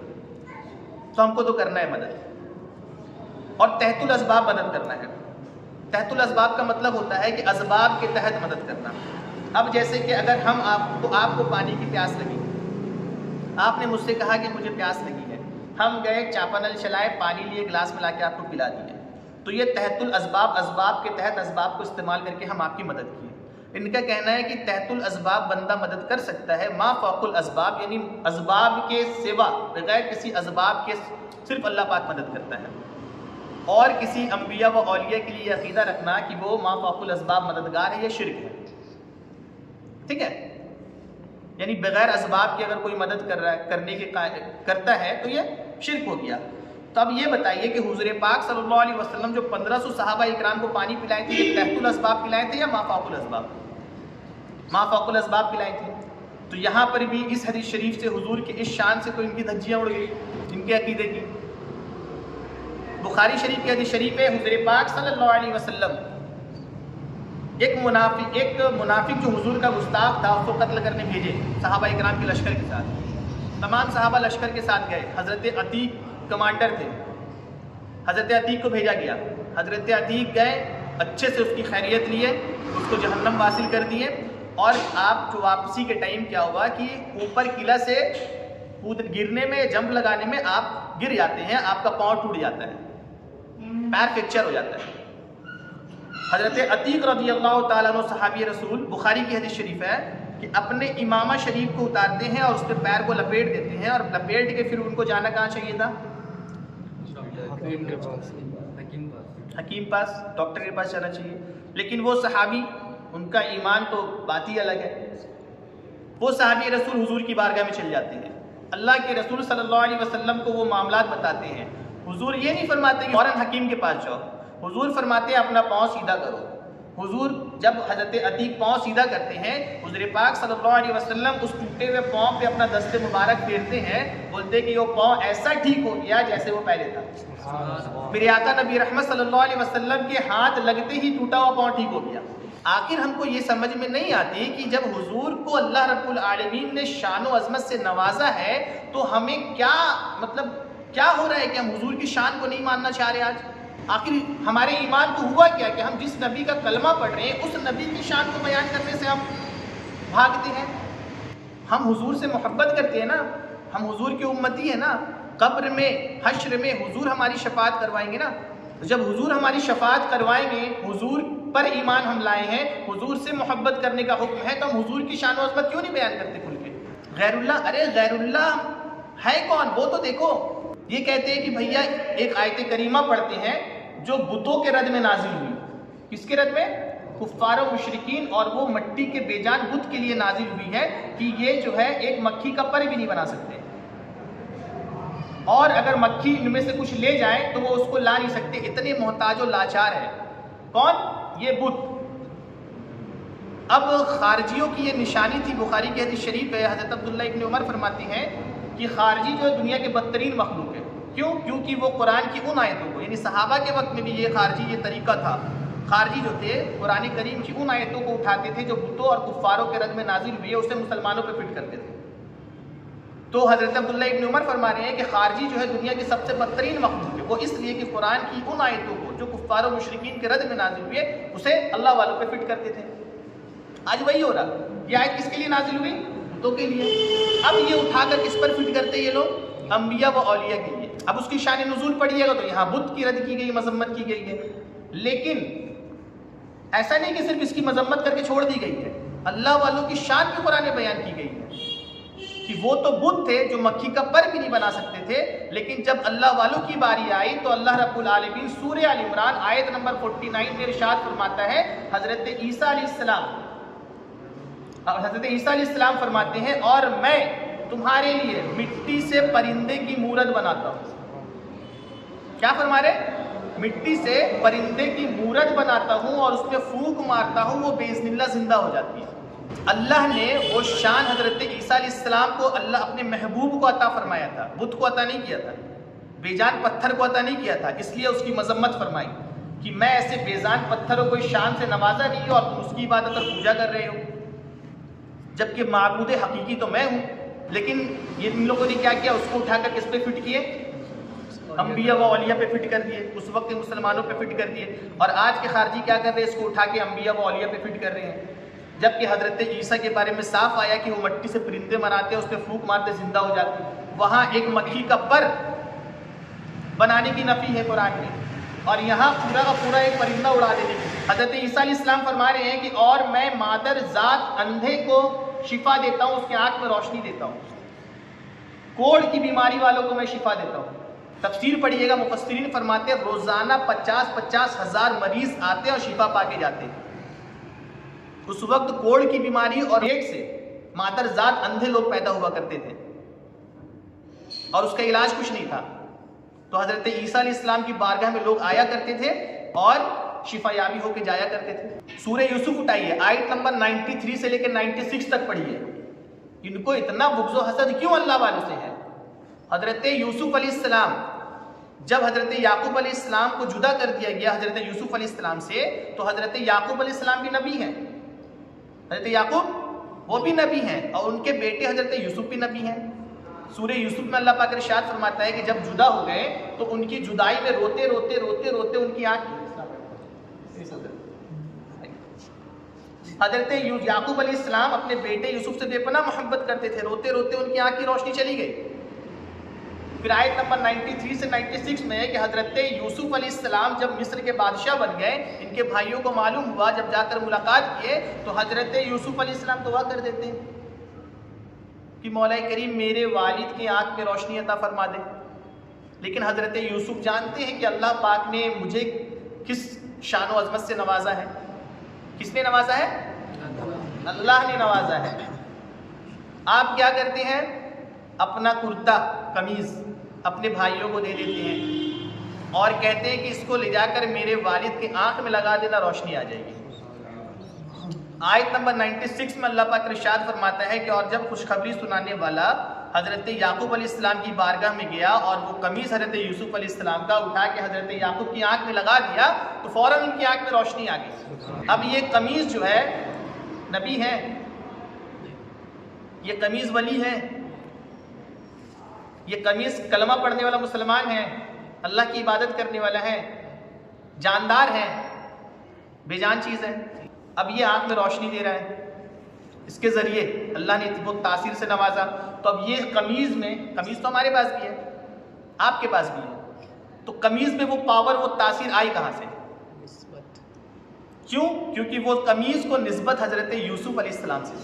हज़रत यूसुफ कौन? अल्लाह के महबूब बंदे। तो अल्लाह के महबूब बंदे हज़रत यूसुफ अलैहिस्सलाम चंद लम्हे के लिए बस उस कमीज़ को पहने और फिर उतार दिया, वो जिस्म में लगा और फिर उससे जुदा हो गया। तो लग कर जुदा होने में जितनी देर रहा उतनी देर अल्लाह पाक ने, उतनी देर में वो शान व अज़मत और वो बरकत अता फरमा दिया कि अब हज़रत यूसुफ अलैहिस्सलाम की कमीज़ अगर किसी के आँख में रोशनी नहीं है, उसकी आँख में लग रही है तो रोशनी दे दे रही है। तो जब हज़रत यूसुफ की पहनी हुई कमीज़ में ये शान है, ये पावर है, तो फिर हज़रत यूसुफ अलैहिस्सलाम की जिस्म का क्या मामला होगा? शिर्क हो रहा है, ये सब तो शिर्क चल रहा है, क्योंकि ये सारा अकीदा तो सूफियों का है, ये सारा अकीदा तो बरेलवियों का है, ये सब तो शिर्क हो गया। कुरान भी शिर्क है माज़अल्लाह। अब क्या करेंगे? कुरान भी पढ़ना छोड़ देंगे? अभी तक इन लोगों ने तो तौहीद को जाना ही नहीं, ना इन्होंने तौहीद को जाना, ना ही रिसालत को जाना है। बस इन्होंने अगर जाना है तो अपने खारजियों की दीन को जाना है। खारजियों का काम था कि वो बस अल्लाह के महबूबीन की दिन रात तौहीद करना, उसमें ऐब तलाश करना, उसी में ये लगे हुए हैं।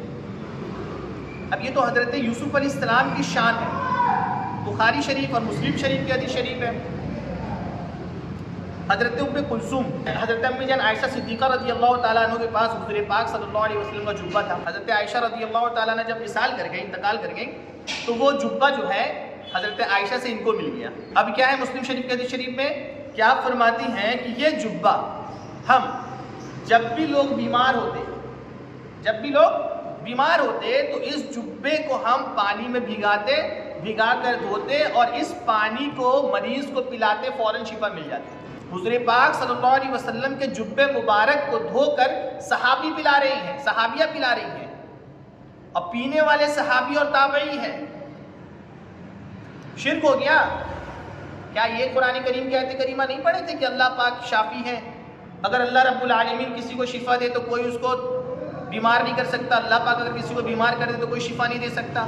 ये लोग नहीं पढ़े थे क्या? इनको इनका अकीदा नहीं है? तुम ही आज तौहीद के ठेकेदार हो। बेशक अल्लाह रब्बुल आलमीन के हुक्म से ही, अल्लाह रब्बुल आलमीन के इज़्न से ही बीमारी आती है और उसके ही इज़्न से शिफा मिलता है। और अल्लाह रब्बुल आलमीन जो है, अब मान लीजिए कि हम अल्लाह के वलियों की शान का तो इनकार कर रहे हैं, हमको वलियों की शान को नहीं मानना है, हमको वली से शिफा नहीं लेना है, हमको नबियों से शिफा नहीं लेना है, हमको कुरानी आयत या हमको तावीज़ात से शिफा नहीं लेना है, लेकिन हमको कोई काफिर डॉक्टर से शिफा लेना है। अब बीमार हो जाएंगे ना, जो ये आयत करीमा पढ़ने वाले, वलियों की बारगाह से दूर करने वाले लोग, जब वो खुद बीमार होंगे तो डॉक्टर के पास भागेंगे। तो फिर उनको एक कुफ्र व शिर्क करने वाला बुतों को पूजने वाला उस डॉक्टर के हाथ में जाएंगे, फिर वहां जाकर अपनी फरियाद करेंगे और फिर वो जो दवा लिखेगा फिर वो दवा से वो शिफायाब हो गए। फिर इनको अल्लाह पाक शिफा नहीं दे रहा माज़अल्लाह। तो इनका डॉक्टर के पास जाकर दवा लेकर दवा से शिफायाब होने से इनकी तौहीद सलामत है, तो फिर हमारा अल्लाह के वलियों की बारगाह में जाकर अल्लाह के वलियों से शिफा लेने में हमारी तौहीद कैसे बर्बाद होगी? आखिर ये दोगला पॉलिसी क्यों? आप किसी बुतों की पुजारी के पास जा रहे हैं, उससे इलाज करवा रहे हैं, वो जो दवा दे रहा है आपको, उससे आप शिफायाब हो जा रहे हैं और आप पक्के तौहीद के ठेकेदार। और हम अल्लाह वालों की बारगाह में अगर जा रहे हैं, अल्लाह वाले अगर हमें अल्लाह की दी हुई शान और ताकत और पावर से अगर शिफायाब फरमा रही हैं, तो फिर उसके बाद हम मुशरिक कैसे? ये तो सहाबा इकराम का भी तरीका रहा। हुज़ूर पाक सल्लल्लाहु अलैहि वसल्लम के मुँह मुबारक, हुजूर के मुँह मुबारक बाल शरीफ को सहाबा इकराम धोते और धो के पीते और उससे शिफायाब होते जब बीमार होते थे। ये तो शिर्क है। मतलब ताज़ीम, हुजूर की ताज़ीम और मोहब्बत हमको कबूल ही नहीं है। अब जाहिर सी बात, हम किसी से बेपनाह मोहब्बत करेंगे तब ना उनकी शान व अज़मत हर जगह गुन गाएंगे। अब जिनसे हमको उतनी मोहब्बत ही नहीं है तो फिर हम क्यों किसी के गुन गाएंगे भाई?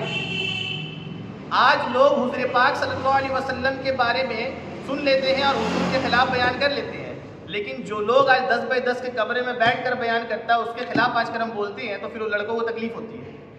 हमारा ये तो कि रफ़ा दैन वाला मामला हो गया, हाथ बांधने वाला मसला हो गया, किरत का आवाज़ किरत करे ज़ोर से या नहीं करना है, ये फ़ुरूई मसाइल है।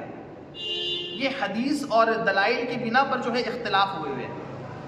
ये कुफ्र और ईमान का मसला नहीं है, ये कुफ्र और ईमान का मसला ही नहीं है।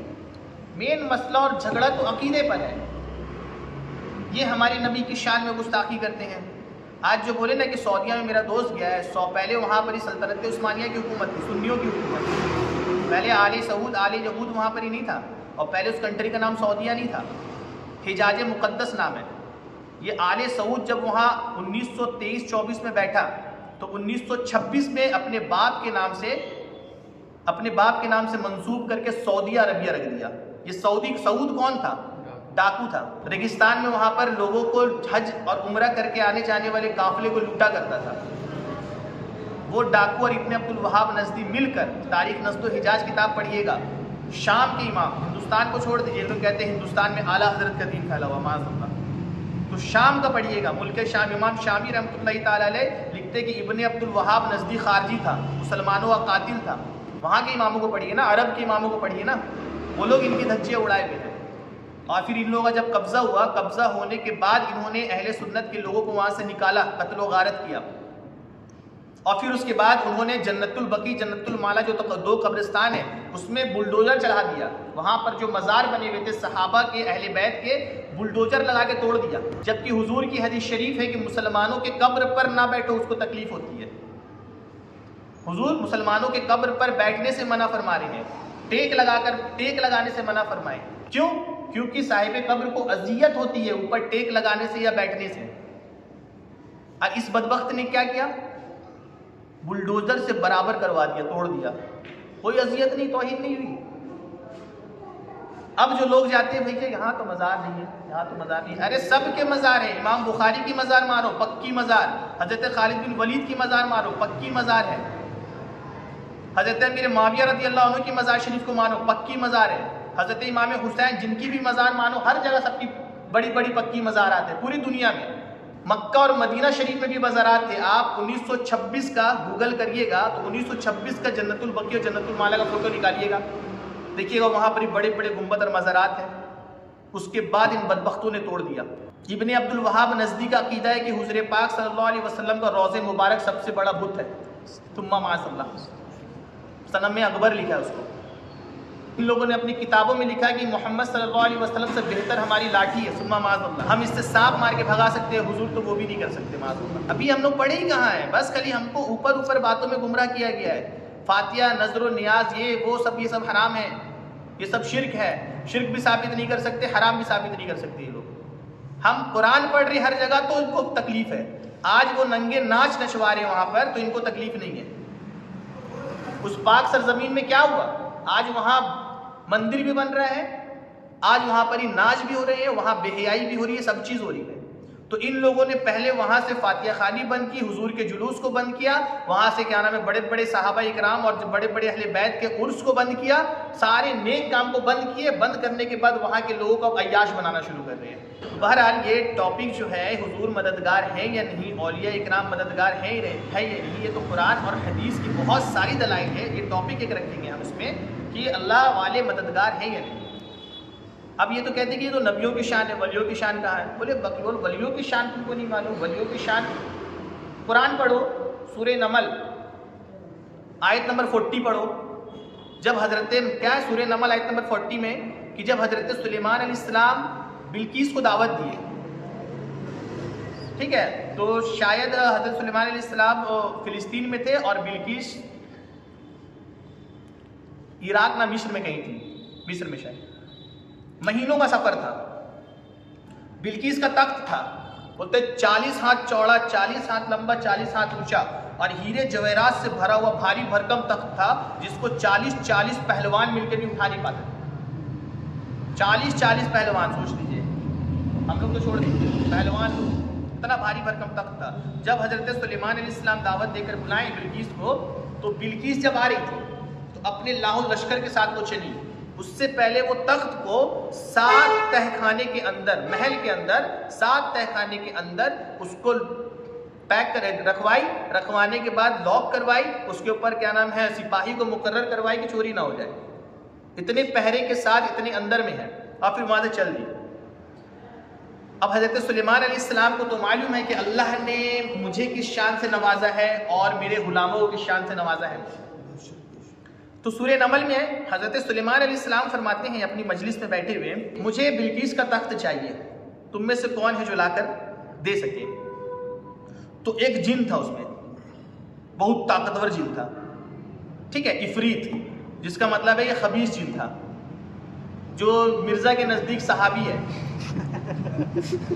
हाँ, मिर्जा कहता है कि वो सहाबी जिन था, जिसकी दलील उसके पास अभी भी नहीं है कि वो, क्योंकि हजरत सुलेमान अलैहिस्सलाम की बारगाह में अल्लाह ने उनके मातिया सबको कर रखा था, ईमान वालों को भी और खबीसों को भी, ठीक है। तो वो जिन जो था वो बोला कि मैं हूं ताकतवर, इस पर कादिर, मैं लेकर आऊंगा।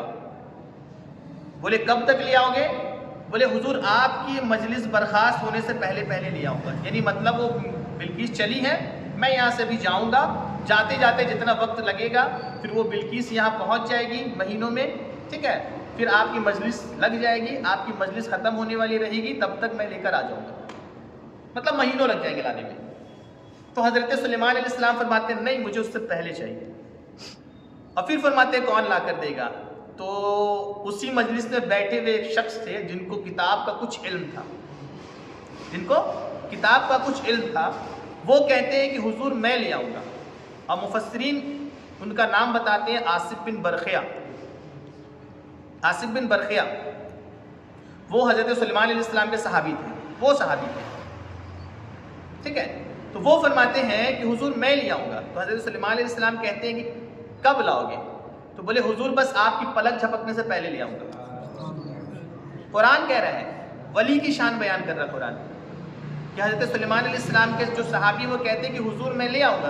कितना बड़ा तख्त, 40 हाथ लंबा, 40 हाथ चौड़ा, 40 हाथ ऊंचा, जिसको 40 पहलवान मिलकर हिला नहीं पा रहे हैं, जो महीनों भर दूर, महीनों भर का रास्ता है, उसके बाद भी 7 तहखाने के अंदर पहरे में है, फिर भी वो फरमा रहे हुजूर आपके पलक झपकने से पहले ले आऊँगा।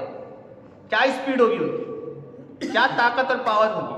बोले जब हज़रत सुलेमान अलैहिस्सलाम को पलक भी झपकता नहीं है कि वो तख्त सामने होता है। तो ये वलियों की शान है। लेकिन ये कब आएगी हमको?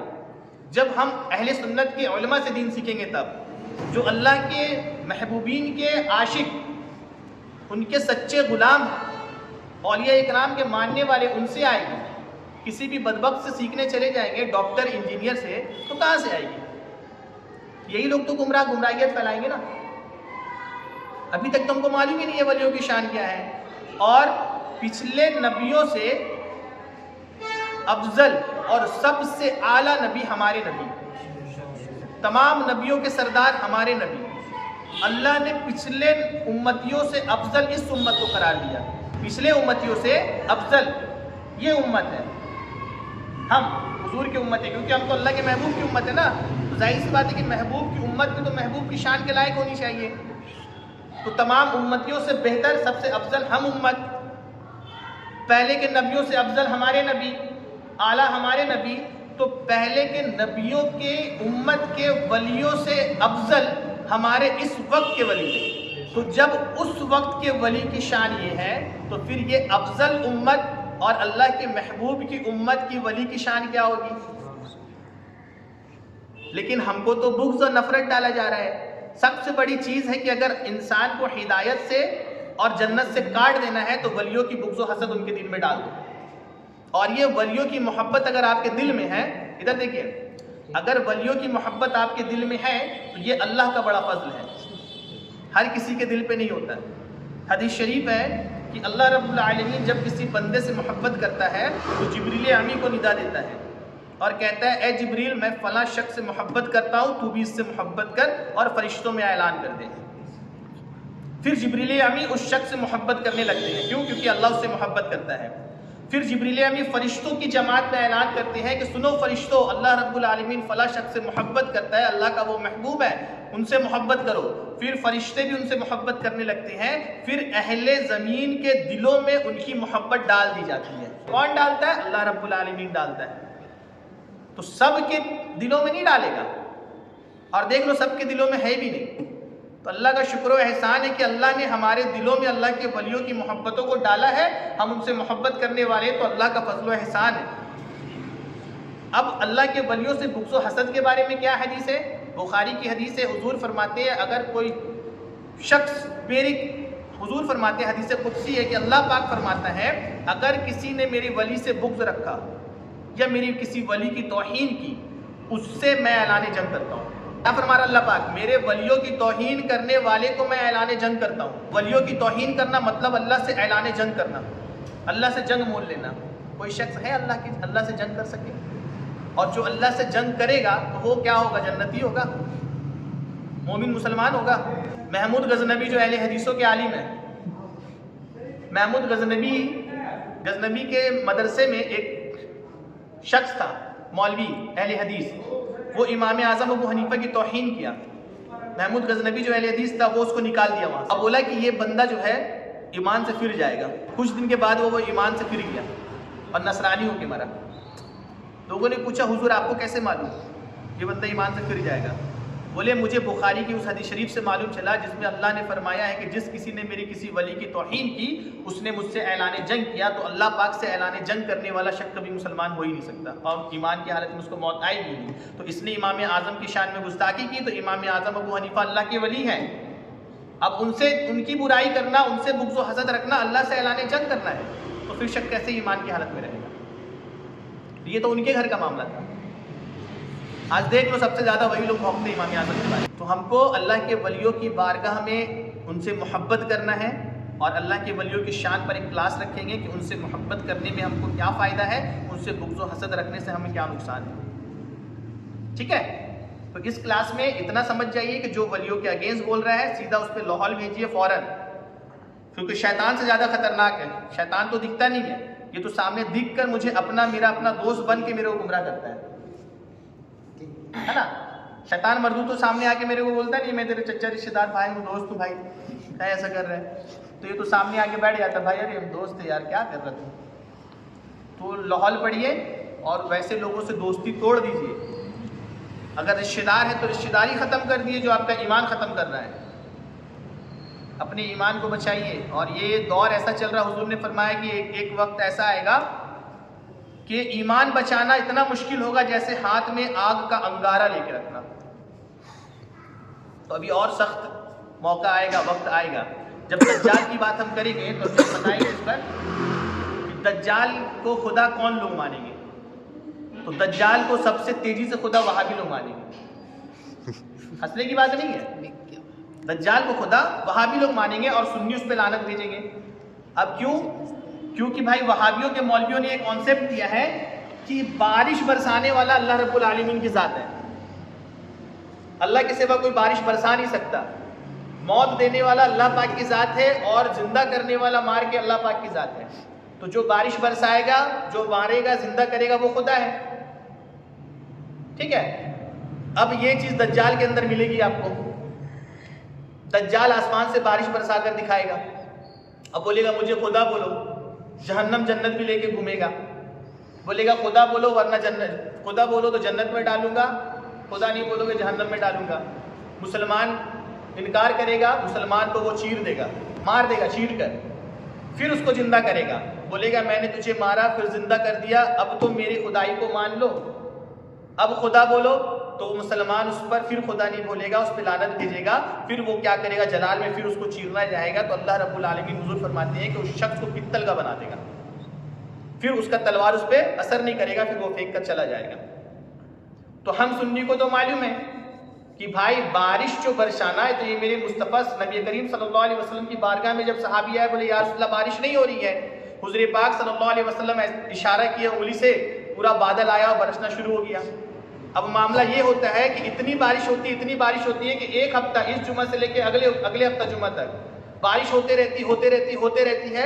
बोले कि खेत खलियान सब डूब जाते हैं, रास्ता उसका नहीं मिलता आने के लिए। फिर दूसरा जुमा वही साहबी खड़े होते, बोले या रसूलल्लाह इतनी बारिश हो रही है, अब मना कीजिए, अब बारिश को बंद कीजिए।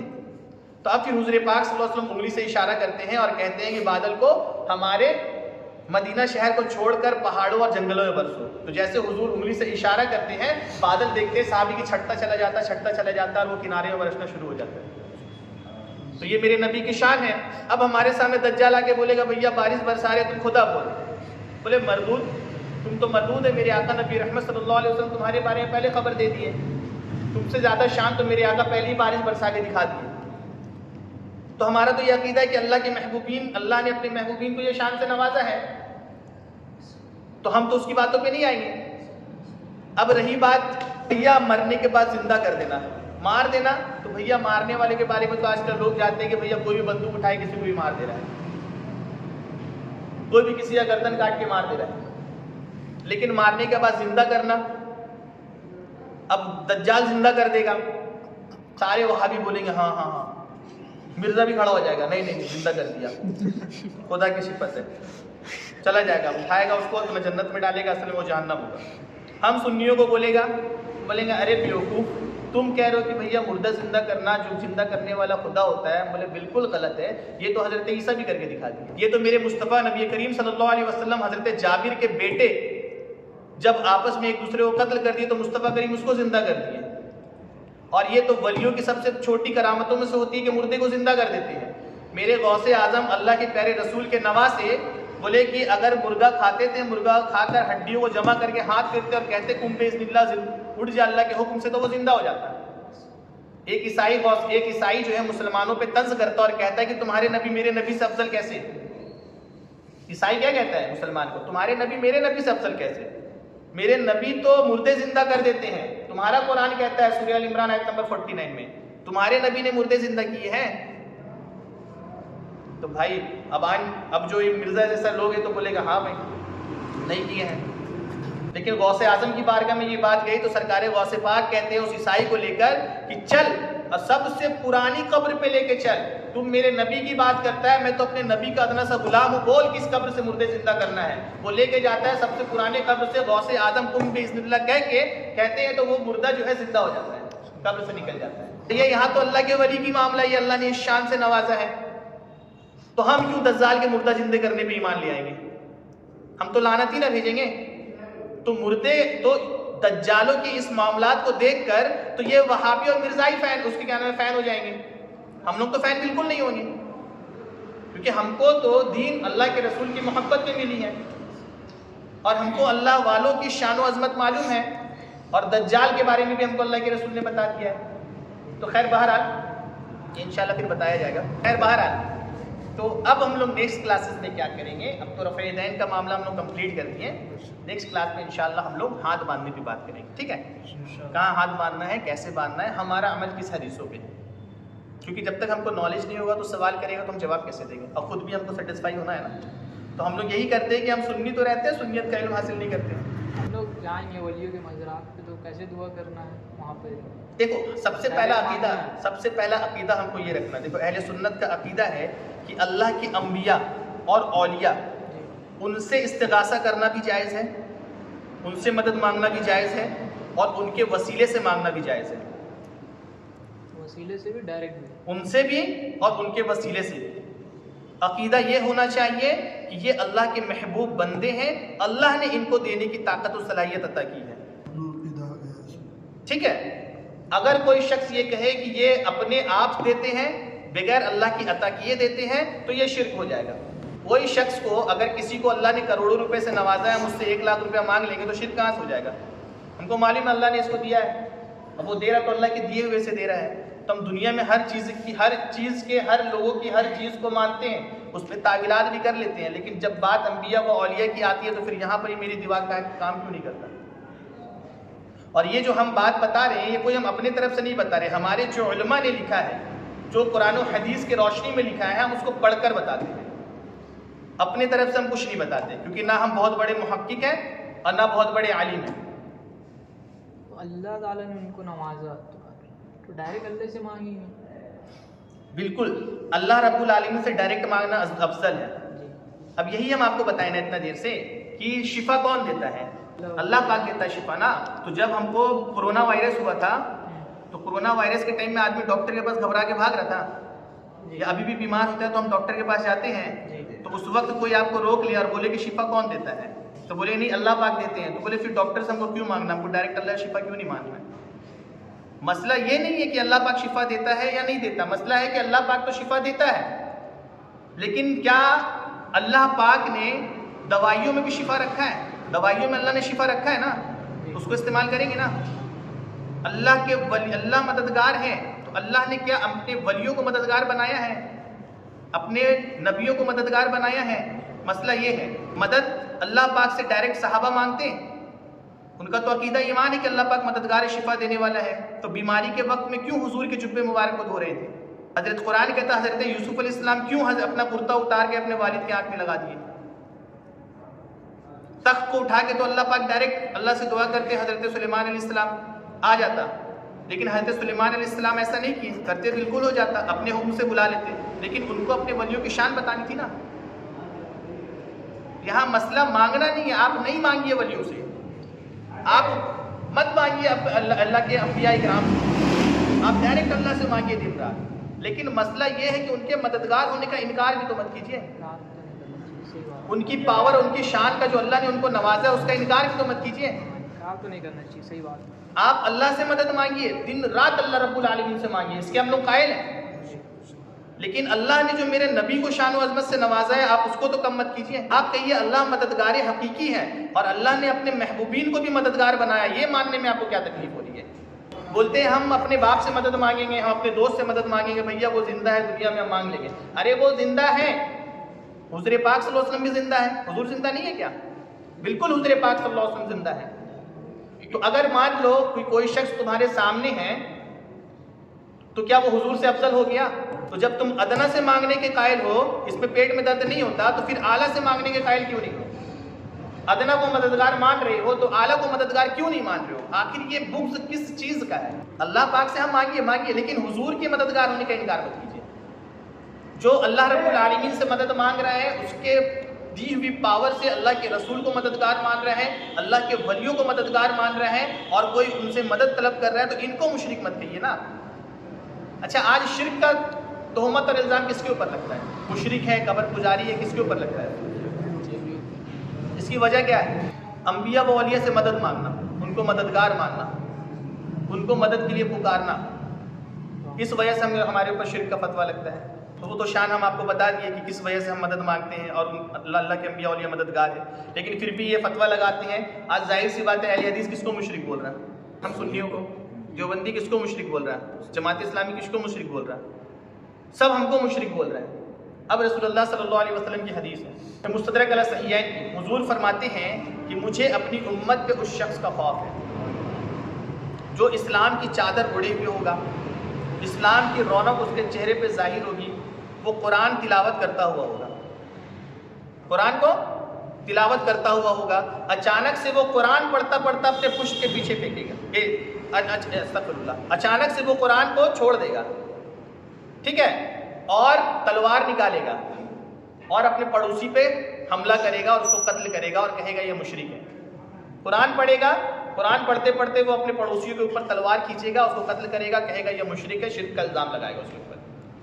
हुजूर फरमा रहे मुझे ऐसे शख्स का खौफ है अपनी उम्मत में कि ऐसा शख्स आएगा जो मेरी कुरान तो पढ़ता हुआ होगा, इस्लाम की चादर भी ओढ़े हुए होगा, इस्लाम की रौनक भी उसके चेहरे से जाहिर होगी, लेकिन वो अल्लाह पाक जिस तरफ चाहेगा उसको ले जाएगा, फिर अचानक से वो इस्लाम की चादर पुष्ट के पीछे फेरेगा और फिर अपने पड़ोसी के ऊपर शिर्क का इल्ज़ाम लगाएगा और उसको कत्ल करेगा।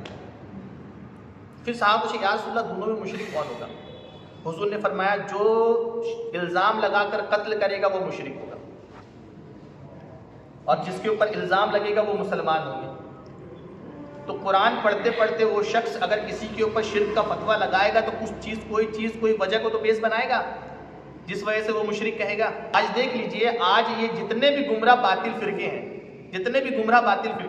ये सब का अकीदा एक है।